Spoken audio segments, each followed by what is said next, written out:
An ostiarius, a Latin word sometimes anglicized as ostiary but often literally translated as porter or doorman, originally was a servant or guard posted at the entrance of a building.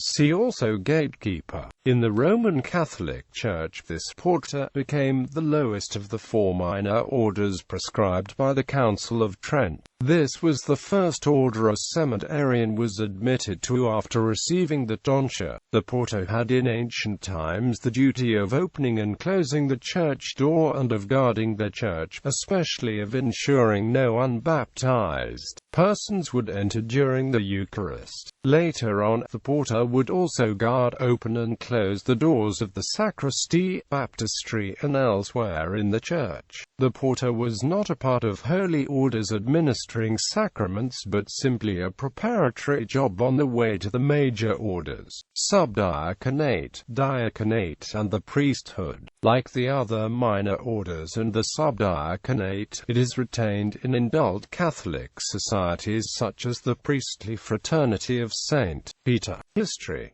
Porter denoted among the Romans the slave whose duty it was to guard the entrance of the house. In the Roman period, all houses of the upper classes had an ostiarius or ostiary, whose duties were considered very inferior. When, for the end of the 2nd century, the Christian communities began to own houses for holding church services and for purposes of administration, church ostiaries are soon mentioned, at least for the larger cities.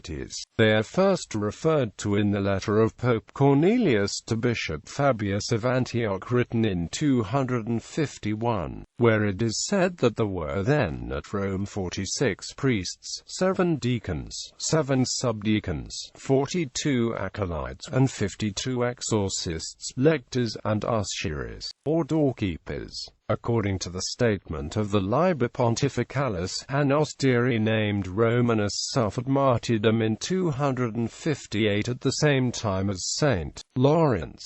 In Western Europe, the office of the ostiary was the lowest grade of the minor clergy. In a law of 377 of the Codex Theodosianus intended for the Vicariate of Italy, the ostiaries are also mentioned among the clergy who have a right to personal immunity. In his letter of the 11th of March 494 to the bishops of southern Italy and Sicily, Pope Gelasius says that for admission into the clergy it was necessary that the candidate could read, for without this prerequisite an applicant could, at the most, only fill the office of an ostiary. In Rome itself this office attained to no particular development, as a large part of these duties, namely the actual work necessary in the church building, what is now probably the duty of the sexton, was at Rome performed by the mansionarii. The clergy of the 3 lower grades were united at Rome into the Schola Cantorum and as such took part in the church ceremonies.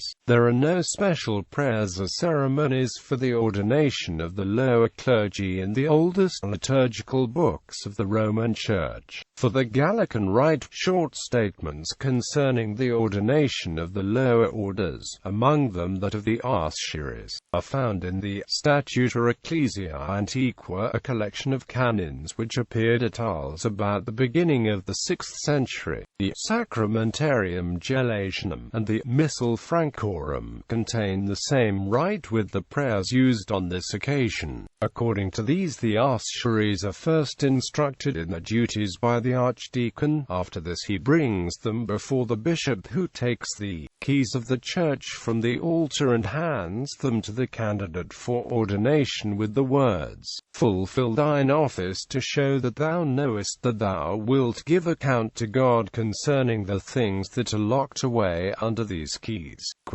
Then follows a prayer for the candidate and a prayer for the occasion that the bishop pronounces over him. This ceremony was also at a later date adopted by the Roman Church in its liturgy and has continued with slight changes in the formulae until now. In Latin Western Europe, outside of Rome, in the late Roman era and the one following, the ostiaries were still actually employed as guardians of the church buildings and of the contents. This is shown by the epitaph of one Ostiarius, an ostiary of Trier. An ostiary of the Church of Salona is also mentioned in an epitaph. Later, however, in the Latin Church the office of ostiary universally remained only one of the degrees of ordination, and the actual work of the ostiary was transferred to the laity. In the ordination of ostiaries the duties are thus enumerated in the pontifical Locutere Symbole me Campanum, Apparare Ecclesiae me Sacrarium, a Librum me Apparare qui Predicat. The forms of prayer for the ordination are similar to those in the Old Gallican Rite. In the East there were also doorkeepers in the service of the Church. They are enumerated as ecclesiastical persons by the Council of Laodicea. Like the acolytes and exorcists, they were only appointed to serve the Church, but received no actual ordination and were not regarded as belonging to the ecclesiastical hierarchy. According to the apostolic constitutions belonging to the end of the 4th century, the guarding of the door of the church during the service was the duty of the deacons and subdeacons. Thus the doorkeepers exercised their office only when service was not being held.